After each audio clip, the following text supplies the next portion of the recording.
School পড়ুয়া বাচ্চার মায়েরাই জানে যে বছরের সবচেয়ে আনন্দের মাস হচ্ছে ডিসেম্বর মাস। দুই ঈদে স্কুল অনেকদিন ছুটি থাকে, তবে তখন ছুটির পড়াও অনেক থাকে। আর ডিসেম্বরে যেহেতু বার্ষিক পরীক্ষা শেষ, তাই চিন্তামুক্তভাবে ছুটি কাটানো যায়। গত ডিসেম্বরে আমরা গিয়েছিলাম বরিশাল লঞ্চে করে, কারণ লঞ্চ জার্নি আমাদের সবার অনেক পছন্দের।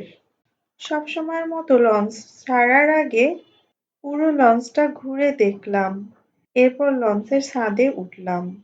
এখানে এসে আমার পাগলিটা তো আনন্দে নাচতে শুরু করলো। আমার বাবার বাড়ি বরিশালে আর শ্বশুর বাড়ি নারায়ণগঞ্জ। তবে আমার বাবা মা এখন সাভারে থাকে। বছরে এক দুইবার তাদের গ্রামে যাওয়া হয়। এরপর কেবিনে এসে ফুচকা খেলাম।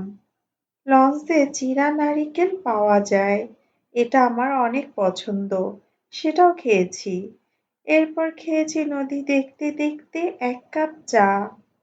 এর কিছু সময় পর লঞ্চ ছেড়ে দিয়েছে বরিশালের উদ্দেশ্যে।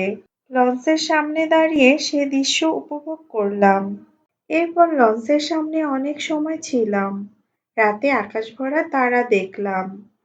ঘুম তেমন হয়নি বাড়িতে যাওয়ার খুশিতে। গ্রাম আমার অনেক পছন্দ, বিশেষ করে গ্রামের নীরবতা, বড় বড় ধানের ক্ষেত, খাল, গ্রামের হাটখোলা। হাটখোলা মানে হচ্ছে বাজার। বরিশালে বাজারকে হাটখোলা বলে। ভোরবেলা এসে পড়েছি বরিশালে। চিন্তা করেছিলাম অনেক ভিডিও করব, কিন্তু কিছুই করা হয়নি, কারণ আমি আমার মোবাইলের সাথে আড়ি নিয়েছিলাম।